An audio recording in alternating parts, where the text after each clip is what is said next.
Parents. Gave brother $100,000, called me a disappointment. I went, no contact, built a cabin from scratch. For $65,000. 2 years later, he drove past and saw what I'd done without them. Look, I wasn't born yesterday. When you spend 26 years watching your parents treat your older brother like he personally invented oxygen while treating you like a factory defect they're too polite to return, you develop what I call disappointment radar. It's like spider sense, but instead of warning you about danger, it warns you that your family's about to screw you over again. So when mom called on my 26th birthday, which, spoiler alert, they'd forgotten about, I already knew something was coming. The question wasn't if I was about to get disappointed. The question was, how creatively? Carter, sweetie, we need to talk about something important, Mom said in that voice she reserves for delivering bad news while pretending it's actually a thoughtful gift. You know the tone. Like a kindergarten teacher explaining why you can't eat glue, except the teacher is also your hostage negotiator, and the glue is your remaining self-esteem. I was sitting in my studio apartment, and when I say studio, I mean 387 square feet of compressed human sadness that cost $1,450 a month because Portland real estate is apparently priced by people who hate joy. The place had exactly 3 features: a radiator that worked 60% of the time, an IKEA bookshelf held together by prayers and one surviving Allen wrench, and a legitimate roach I'd named Gerald who paid more attention to me than my family did. I was eating leftover pad thai for breakfast because that's what following your dreams looks like when you're a freelance graphic designer still building your brand. Translation: unemployed, but with a Behance portfolio and crippling imposter syndrome. What's up, Mom? Well, your father and I have been discussing it, and we've decided to help Preston with a down payment on a house. I waited for the part where she'd say, "And we got you something too," narrator voice. There was no, "And we got you something too." Okay, I said slowly. That's great for Preston. We're giving him $100,000. I nearly dropped my phone into my pad thai, which would have been a tragedy because that container was literally my meal plan for the next 48 hours. $100,000, I repeated, just to make sure I'd heard correctly and wasn't having a stroke. Yes, we really want to help our children succeed. Our children. Singular, apparently. Because grammar doesn't matter when you're playing favorites. So just to clarify, I said, employing the kind of calm usually reserved for bomb defusal technicians. You're giving Preston $100,000 for a house, and for me, on my birthday, you're giving silence. The kind of silence that writes dissertations, publishes them in peer-reviewed journals, and wins awards for most devastating lack of acknowledgement. Carter, you're in a very different place in life than Preston, Mom said, using her "I'm being reasonable" voice. You've made different choices. Preston has a stable career, a serious relationship, a 5-year plan. You're still finding yourself. Finding myself. At 26, I'd found myself just fine, thanks. I was right here, sitting in my underwear, eating cold noodles, watching my net worth actively run away from me like it had somewhere better to be. We knew you'd understand, she continued. You've always been so independent. Independent. That's a really creative way to say emotionally neglected. But sure, Mom.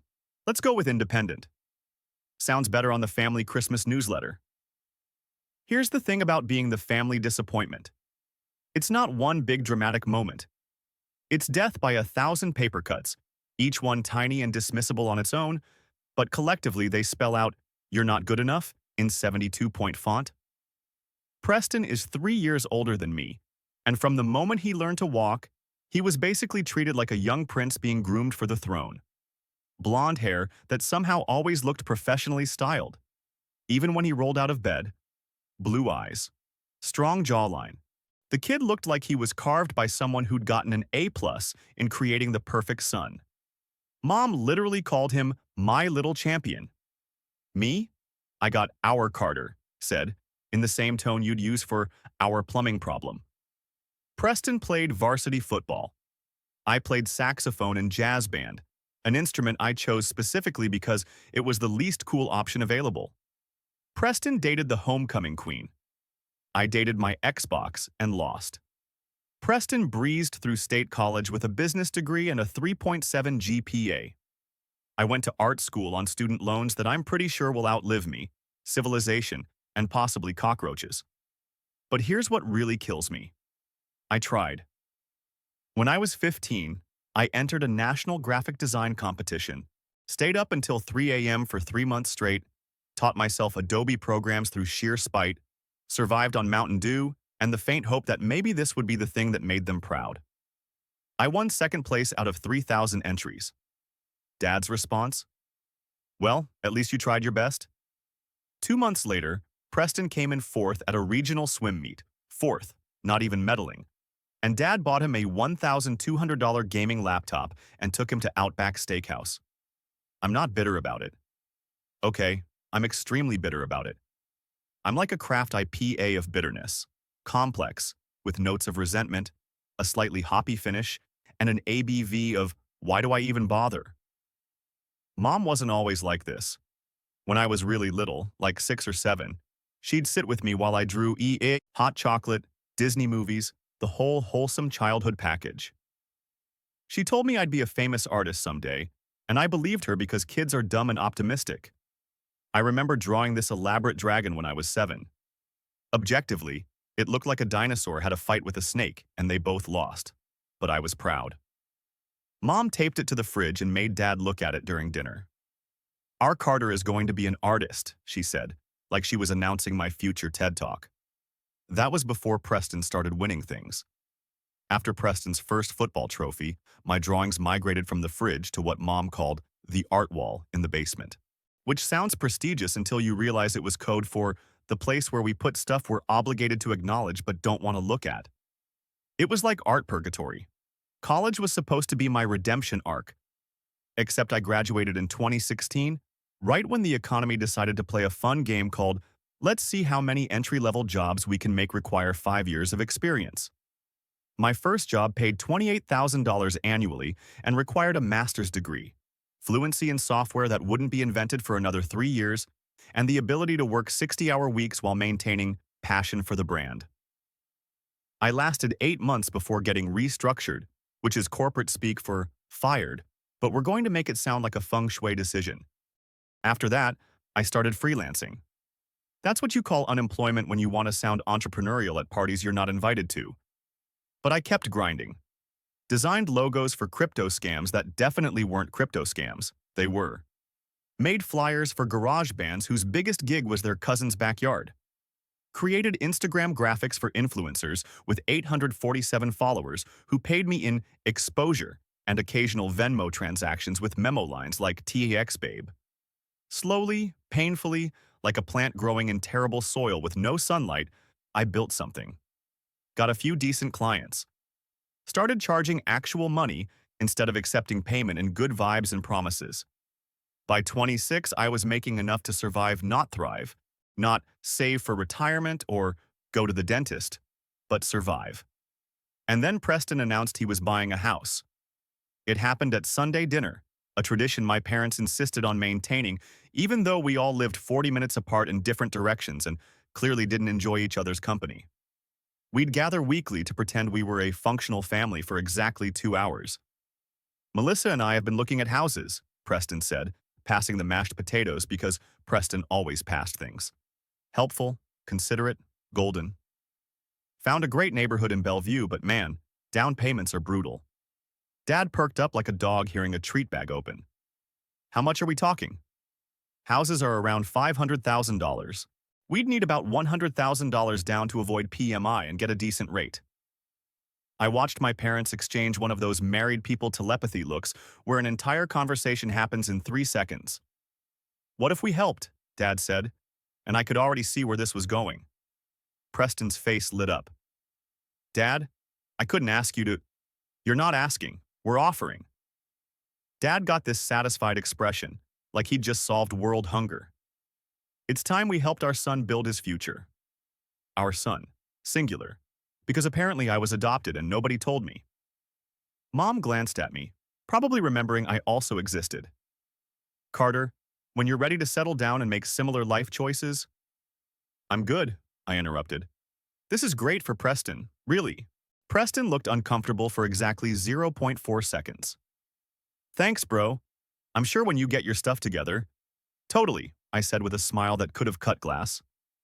When I stop being such a catastrophic disappointment to the family name, maybe I'll get a house too. I was joking. Kind of. Okay, I wasn't joking at all. That conversation happened 3 months before my birthday phone call. 3 months of Sunday dinners where we discussed Preston's house hunt like it was the Apollo 11 mission. 3 months of we've allocated our resources to other priorities whenever I mentioned needing a new laptop or like dental work. So when mom called on my actual birthday to officially inform me I wasn't getting anything, I wasn't exactly shocked. What shocked me was what she said next. We're having a celebration dinner this Sunday. Preston's closing on the house. You'll come, won't you? A celebration dinner. For Preston receiving their money on my birthday week. Actually, I've got plans, I lied. Oh, what are you doing? Eating gas station ice cream directly from the container while questioning every life choice that led me here, probably. But I said, meeting up with some friends. You know how it is. Well, we'll miss you. Maybe we can do a birthday dinner next week? Sure, Mom. Next week. We both knew next week would never happen. Next week was a polite fiction we were both participating in. I hung up and just sat there, staring at my 387 square feet of rented disappointment. 26 years old. 400 square feet. Negative net worth. A family that remembered I existed approximately 12 times per year, mostly when they needed someone to feel superior to. That's when something cracked inside me. Not dramatically. No montage music. No inspirational speech from a wise mentor. Just a quiet, calm realization. I was done. Done trying to earn approval that was never coming. Done showing up to family dinners to be reminded of my inadequacy. Done being the punchline in Preston's success story. I wasn't going to send a dramatic text or burn bridges with a manifesto. I was just going to stop. Stop calling. Stop texting. Stop visiting. Stop investing energy in a relationship that had always been one-sided. They could have their golden boy and their perfect narrative. I'd build something else. I didn't know what yet. But it would be mine. The first week of silence was weird. I kept catching myself about to text Mom something random before remembering we weren't doing that anymore. 26 years of muscle memory doesn't disappear overnight. By week 2, I noticed something. They hadn't reached out either. Not one, hey, how are you? Not one, we missed you at Sunday dinner. Just nothing. Which told me everything I needed to know. Preston texted once. You good? Mom said you've been busy. I replied, yeah, swamped. Congrats on the house. Thumbs up emoji. That was our entire brotherly exchange. Here's what nobody tells you about going no contact. The hardest part isn't missing them. It's realizing how little you actually miss them once they're gone. I thought I'd feel this huge void. Instead, I felt lighter. Like I'd been carrying rocks and finally figured out I could just put them down. But freedom doesn't pay rent, and my 387 square feet still cost $1,450 a month. So I threw myself into work with manic energy that either leads to a breakthrough or a breakdown. Luckily, breakthrough. I'd been doing logo revisions for a coffee roasting company. The owner, Marcus, was a middle-aged guy selling overpriced coffee to hipsters. We'd been going back and forth for weeks. I wanted authentic but modern, he'd said. Rustic but clean. Translation, I have no idea what I want. But on revision 17, something clicked. Brutally minimal design that somehow captured exactly what his pretentious shop was trying to be. Marcus called at 11 p.m. Carter, this is it. How much? I'd quoted $800 originally. But something made me pause. $1,200. Done. Also, I'm opening a second location. Would you do all the branding, signage, menus, packaging? Thinking around $15,000 total? I almost choked. 15 grand was more than I'd made in 4 months. That works. That project led to another. Then 3 more. Within 6 months, I'd doubled my income. Moved into a 1-bedroom with actual separate rooms. Bought a couch that wasn't from Craigslist. Around month 9, I met Riley at a coffee shop. Copywriter, Same hustle energy. We bonded over terrible Wi-Fi and freelance life struggles. Started working together, eventually dating. She was funny, got my humor, didn't make it weird when I explained the family situation. When I told her the whole story, $100,000, forgotten birthday, everything, she just shook her head. That's messed up. I'm sorry they did that. Not, maybe they had reasons. Just validation. I might have fallen in love right then. 1 year after going no contact, Riley and I got lost driving back from a hike. Ended up on this back road that looked abandoned since Reagan. Then we saw it. 5 acres with a faded "for sale" sign. Creek and back, massive fir trees. View that made you understand nature poetry. Completely impractical. No utilities. Just raw land. I pulled over anyway. This is how horror movies start, Riley said. But I was already out of the car. The property was even better up close. Quiet, peaceful, full of possibility. I called the number. Owner was Frank, 70-something, gravel voice. 45,000, he said. Need septic, well, power, but good land. I had 32,000 saved. Every dollar from the last 18 months. Would you take 30? Need 45 for taxes and medical bills. Sorry, son. Fair enough. I was 13,000 short. But I couldn't stop thinking about it. That land haunted me. Riley caught me looking at photos for the 100th time. You really want this? Can't afford it? What if I helped? I have 8,000 saved. We could go in together. Riley, that's your money. We've been talking about moving in together anyway. This could be our project. We'll draw up papers, make it legal. If it doesn't work out, we handle it like adults. She was right. Okay, let's do it. We offered Frank 40,000, everything we had. He took 3 days, then agreed. 2 months of paperwork later, we closed. Frank gave me the old "for sale" sign. You earned it. Good luck. I owned land. 5 acres of possibility. First few months were cleanup. Weekends clearing brush, hauling trash. Then I started planning a small cabin, maybe 800 square feet. One of my clients, Owen, was an architect. When I told him about the property, he got excited. Let's make it a showcase project. I design it, you do branding for my firm and trade. We document everything, use it for both our portfolios. Over 6 months, we designed a 600 square foot cabin. Loft bedroom, composting toilet, rainwater collection, solar panels. Not because I was eco-conscious, because it was cheaper than utilities. Budget, 65,000 including permits. I had 15 saved beyond the land. Riley put in 10 more. Rest was a construction loan at a painful rate, but doable. Broke ground in spring. Hired contractors for foundation and framing. Did interior work myself. Nights, weekends, YouTube tutorials. Riley helped paint. Marcus showed up Saturdays with employees who worked for beer and pizza. Hardest work I'd ever done. Lost 15 pounds. Gained layers of calluses. Learned construction is mostly problem-solving and creative swearing. By fall, 18 months after going no contact, I had a cabin. Small, simple, off-grid. Mine. Owen photographed it. Golden hour light looked like Architectural Digest despite costing a fraction of Preston's house. I posted one photo on Instagram, first time sharing the project. Caption: built this, proud of it. Within an hour, more likes than I'd ever gotten. Within a day, design blog feature request. Within a week, 3 client inquiries.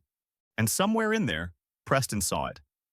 He was driving back from a hiking trip, took a wrong turn. The same wrong turn Riley and I had taken. Ended up on that back road. Recognized my car in the driveway, pulled over, walked up, saw the cabin. That's when he called Dad. You need to see this right now. I heard him from inside where I was installing cabinet hardware. Walked outside. Preston stood there, phone to ear, staring at my cabin like it was an alien spacecraft. Our eyes met. I'll call you back, he said. Hey, Preston. What the hell is this, Carter?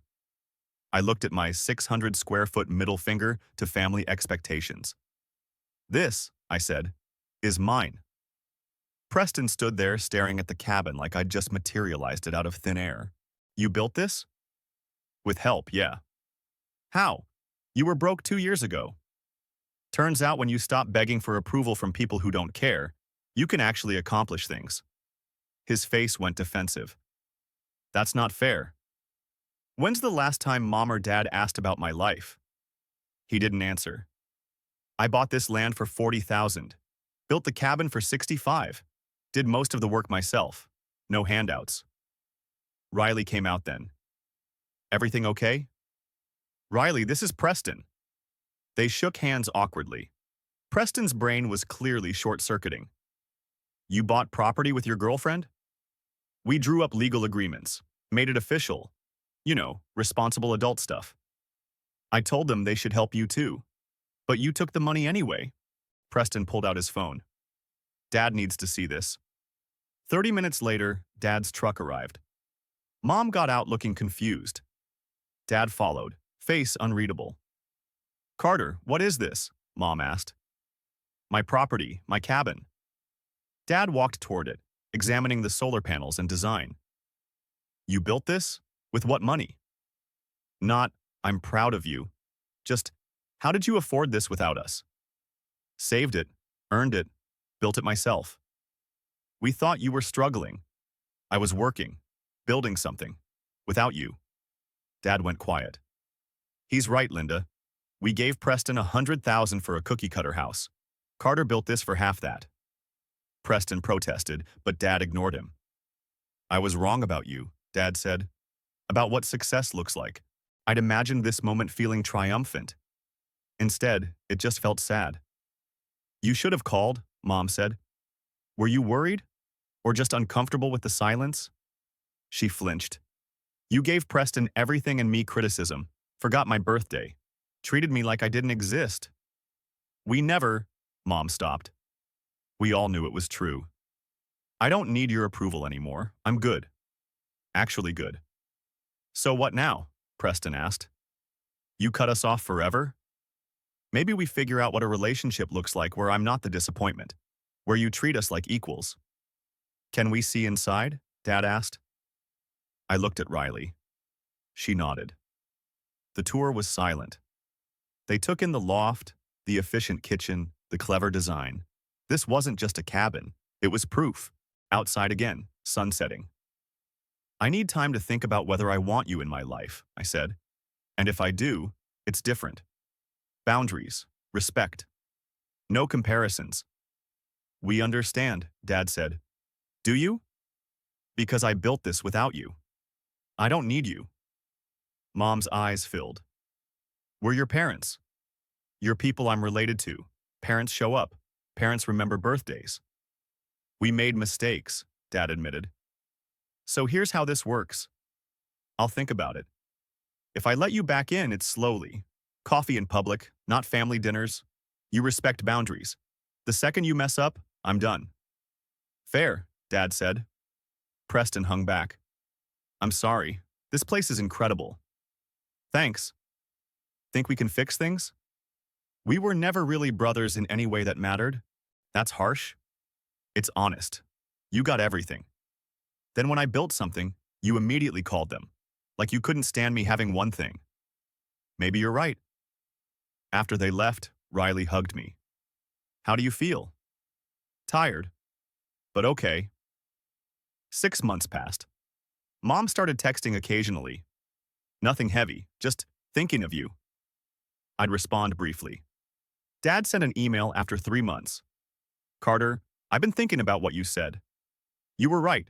We failed you. No excuses.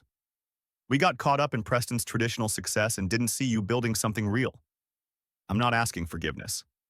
Just wanted you to know I see it now. Sorry. Dad, I saved it but didn't respond. 8 months later, Preston called. Hey, not asking for anything. Just wanted to tell someone. We're having foundation issues with the house. Repairs are $40,000. We're maxed out. That sucks. Yeah, your cabin doesn't have foundation problems, right? No, We built it right the first time. Silence. I've been thinking about what you said, Preston continued. You were right. I was threatened. You accomplished something I never could. I bought a house with their money. You built something real. Okay? That's it. Take care, Carter. 10 months in, Mom asked to visit. Just her. She wanted to see the cabin properly. I debated, then agreed. She showed up with a plant for the porch. I gave her the full tour. She listened without interrupting. This is remarkable, she said. You really did this without us. That was the point. I know. She sat on the steps. I've been in therapy. Your dad too. Trying to understand why we favored Preston. And? Lots of reasons, none good. Traditional success felt safe. Your path scared us because we didn't understand it. So you ignored me. And I'm sorry. I know I needed to say that 20 years ago. But I'm saying it now. I sat next to her. That's going to take time. I'm willing to wait however long. We sat in silence. Not uncomfortable. Just there. 1 year after the confrontation, I invited them to a barbecue. Parents, Preston and Melissa, Riley and friends. 2 hours max. They came. Stayed exactly 2 hours. No overstaying. Dad complimented the deck. Mom brought potato salad. Preston and I talked about the Blazers. Not perfect, but progress. As they left, Dad pulled me aside. Thank you for another chance. This is just exploration, not forgiveness yet. We'll take it. After everyone left, Riley and I cleaned up.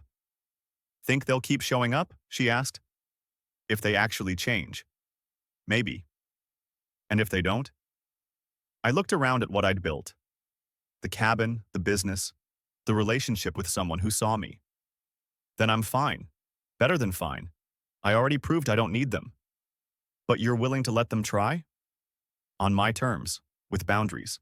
We stood on the porch as sunset cast gold across the property I'd bought, the cabin I'd built, the life I'd created without their approval. For the first time in 26 years, I felt exactly where I was supposed to be. Not because they finally saw me, but because I'd learned to see myself. 3 years after the cabin confrontation, I was sitting on my porch drinking coffee when Riley came out with her phone. Your mom just posted on Facebook, tagged you. I raised an eyebrow. I'm on Facebook? Apparently now you are. She showed me. Photo of my cabin from the outside. Golden hour lighting. Caption. So proud of our son Carter and everything he's built. Hashtag proud mom, hashtag family love. I stared at it. She took that photo 6 months ago when she visited, and just posted it now? Guess she needed time to process that her disappointment son actually succeeded. Riley sat next to me. You going to say anything? Nah, let her have it. 3 years had changed a lot. The cabin had been featured in 2 design magazines and a sustainable living blog. That exposure led to more clients, people wanting small, efficient builds on rural properties. I'd designed 5 similar projects, each one bringing in $20,000 to $30,000. My graphic design business was still going strong too. Marcus had referred me to half the coffee shops in Portland. Between both income streams, I was making around $95,000 a year. Not rich, but comfortable. Riley and I had gotten engaged last year. Small proposal, nothing fancy, just us on the cabin porch at Sunset Wedding planned for next summer. Intimate, 50 people max, on our property. My family was invited, with conditions. Preston's life, meanwhile, had gone sideways. The foundation repairs ended up costing $60,000, not $40,000. Then they discovered mold. Then the HOA hit them with violations for landscaping issues. His perfect $500,000 house had become a money pit. Melissa left him 8 months ago. Couldn't handle the financial stress and what she called his quarter-life crisis. He was living alone in that big house, barely affording the mortgage. He'd called me a few times over the years, never asking for money. He knew better. Just talking. We weren't close, but we weren't enemies either. Neutral brothers. Mom and Dad had been doing the work, actually doing it. They came to the cabin 4 times a year, Spring, summer, fall, winter, always called first. Always respected our 2-hour limit. Always brought something small, plants, homemade food, never anything expensive or guilt-inducing. Dad had taken up woodworking, made me a cutting board for the cabin kitchen. Simple, well-crafted, thoughtful. He didn't make a big deal of it, just handed it over and said, "Thought you could use this." Mom sent cards on my actual birthday. Not elaborate, just, "Happy birthday, we love you," and a funny drawing she'd done herself. She'd started taking art classes, said I'd inspired her to get back into it. They were trying, genuinely trying, but I was still careful, still watching for old patterns. The test came at Thanksgiving, year 3. They'd asked if they could host. First time. I'd said maybe, then yes, with conditions. Riley and I would come for 2 hours max. We could leave whenever we wanted. No comments about when you're having kids or Preston's struggles. We showed up at 2 p.m. The house smelled like turkey and pie. Preston was there, looking thinner than I remembered. He hugged me awkwardly. "Thanks for coming," he said quietly. "Yeah. How are you doing?" "Getting by, therapy helps, and I'm selling the house. Too much for one person." "Probably smart." "Yeah. Wish I'd built something smaller from the start. Like you did." That admission, no sarcasm, no bitterness, felt significant. Dinner was surprisingly normal. Mom asked about Riley's copywriting business. Dad wanted to know about my latest cabin project. They asked Preston about his new apartment search without comparing it to my success. No golden child dynamics, no forgotten middle child, just adults having a conversation. After pie, Mom cleared her throat. "Carter, Riley, we want to say something." "Here we go," I thought. "We know we haven't been good parents to you," Mom said, looking at me. "For most of your life, we failed you in ways that matter. Made you feel invisible, unimportant, less than." Dad nodded. "We can't change that, can't undo 26 years of damage, but we want you to know we see it now. Really see it." "We're not asking for forgiveness," Mom continued. "Just want you to know we're grateful you gave us another chance, that you let us try to do better." I looked at Riley. She squeezed my hand under the table. "You have been doing better," I said carefully. "Showing up, respecting boundaries, actually listening." "We're trying," Dad said. "I know, and I appreciate it." "Does that mean," Mom hesitated, "does that mean you might consider—" "Consider what?" "Being part of the family again. Really part of it." I took a breath. I am part of the family. On my terms. This, I gestured at the table, is what that looks like. Occasional dinners. Holidays. Maybe, but not Sunday dinners every week. Not dropping everything when you call. Not pretending the past didn't happen. "We understand," Dad said. "Do you? Because the second you fall back into old patterns, comparing me to Preston, forgetting important things, treating me like an afterthought, I'm out. Permanently." "We know," Mom said. "And we won't. We're committed to doing better." Preston spoke up. "For what it's worth, they have been different. With me too. No more putting me on a pedestal. No more excusing my screw-ups. They actually hold me accountable now." "How's that feel?" I asked him. "Honestly? Better. Scary, but better. I spent 30 years thinking I was special because they said so.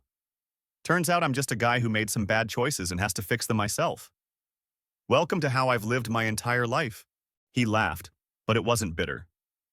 "Yeah, I'm sorry about that." Riley and I left after 2.5 hours, 30 minutes over our limit, but it had felt okay. In the car, she asked, "Think they've really changed?" "I think they're trying. Whether it sticks, we'll see. And if it doesn't, then I go back to the life I built without them, which was pretty damn good." 6 months later, Riley and I got married on our property. 50 people. String quartet. Catered barbecue. Sunset ceremony under the trees. My parents came. Sat in the third row, not the front. We'd saved those for Riley's family and our close friends. They didn't complain. Brought a thoughtful gift. A framed photo of the cabin under construction, Me and Riley working side by side. We found this in your mom's phone, Dad said. Thought you'd want it. It was perfect. Preston came alone, gave a short, genuine toast at the reception. To my brother, who taught me that success isn't about how much money your parents give you. It's about what you build yourself. Carter, you built something beautiful here. Congrats. People clapped. I nodded at him. Progress. After the wedding, life continued. Riley and I settled into married life. The cabin was paid off. Business was good. We adopted a dog named Biscuit who had strong opinions about squirrels. My parents visited quarterly. Never overstayed, never pushed. Just showed up consistently. 2 years after the wedding, Preston called with news. I met someone. Her name's Amy. She's a teacher, nothing like Melissa. That's great. We're taking it slow, and I'm not buying a house with her. Actually, I'm not buying another house, period. Learned that lesson. Smart. Yeah, I'm renting a small place, paying off debt, building an actual emergency fund, stuff you probably did years ago. I had to. Nobody was going to bail me out. I know, and that made you smarter than me.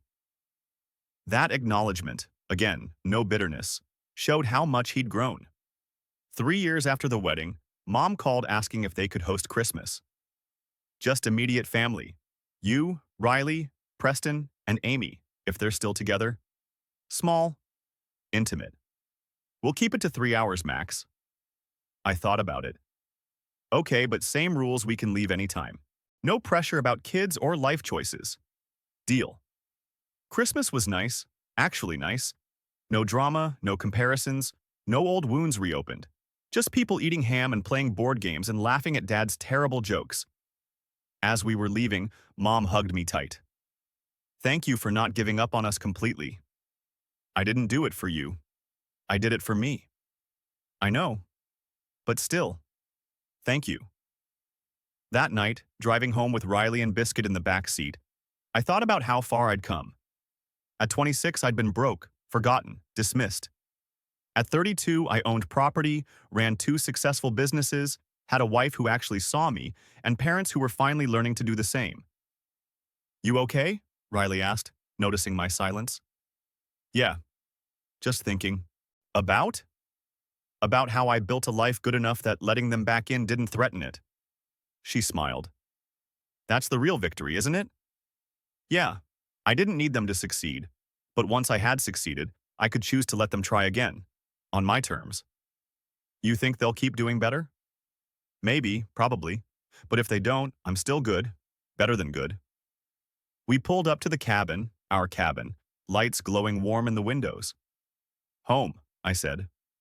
Home, Riley agreed. And it was. A home I'd bought with money I'd earned. A life I'd built without a $100,000 handout. A family I'd chosen, Riley, Biscuit, and eventually, cautiously, the people I was related to by blood. Preston had gotten the money, but I'd gotten something better. The knowledge that I could build something from nothing, that I didn't need anyone's approval to succeed, that my worth wasn't determined by how much my parents valued me. They'd given him $100,000.